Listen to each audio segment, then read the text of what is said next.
सुकुम्बासीका नाममा गलत मान्छेले हडेपेका छन्, त्यसलाई प्रमाणित गर्ने आधार र कारण छन् भने त्यस्ता साथीहरू माफ गर्नु होला। मैले भोटको लोभमा तपाईँलाई हुन्छ भन्न सक्दिनँ।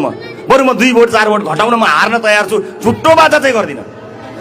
पाउनुपर्ने मान्छेलाई राजनीतिको आडमा अडाएर राखिएको छ, झुलाएर राखिएको छ भने त्यस्ता कानुन बनाएर तपाईँले पाउने हक, तपाईँको अधिकार यो ठाउँको मात्र होइन, देशैभरिका भूमिहीन र सुकुम्बासीहरूलाई सुनाउन चाहन्छु। तपाईँको हक र अधिकार भोट बैंकका नाममा लुकाएर राख्ने, त्यसलाई अल्झाएर राख्ने काम रासोपाको सरकारबाट हुँदैन। यिनीहरू जेलेन्स्की जस्ता आए भन्छन्, त्यसै भ्रष्टाचारीलाई जेल खोज्ने जेलेन्स्की हुन्छ?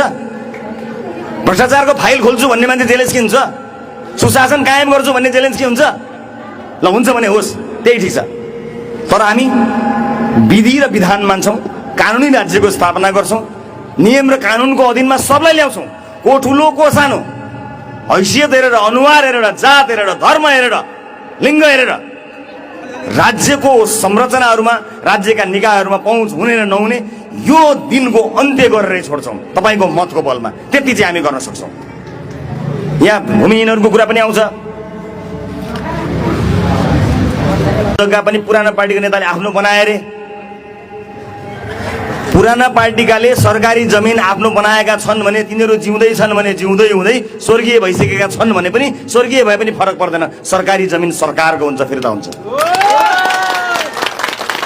कानुनको उल्लङ्घन गरेको छ भने भूमिहीन सुकुम्बासी साथीहरूलाई उहाँहरूको भावनामा भाषण गरेर उहाँहरूलाई आश्वासनको पहाड चढाएर भोट माग्ने कुकर्म मबाट हुनेवाला छैन। म जे गर्न सक्छु त्यति मात्र भन्छु।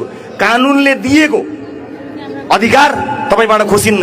शक्तिशाली आयोग बन्छ, त्यो आयोगमा मेरा मान्छे या अर्कामा मान्छे होइनन्, देशका मान्छे भन्छन्, जान्ने विज्ञ मान्छेले भन्छन्। तिनले जे भन्छन् हामी त्यही मान्छौँ। तिनले दिनुपर्छ भन्छन् भने दिने हो।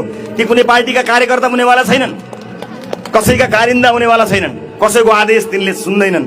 वास्तविक समस्याको पहिचान गर्छन्, वास्तविक भूमिहीनको पहिचान गर्छन्, वास्तविक भूमिहीनलाई उनको अधिकार उपलब्ध गराउन प्रचलित कानुनको अधीनमा रहेर र व्यवहारिक रूपमा पनि कानुनले अर्जन गरेको छ, तर वास्तविकतामा हुनुपर्ने व्यवहारिक कानुनले पनि, व्यवहारिकले पनि यही कुरा भन्छ भने त्यस्ता साथीहरूलाई उहाँहरूको अधिकारबाट हामी वञ्चित गराउँदैनौँ।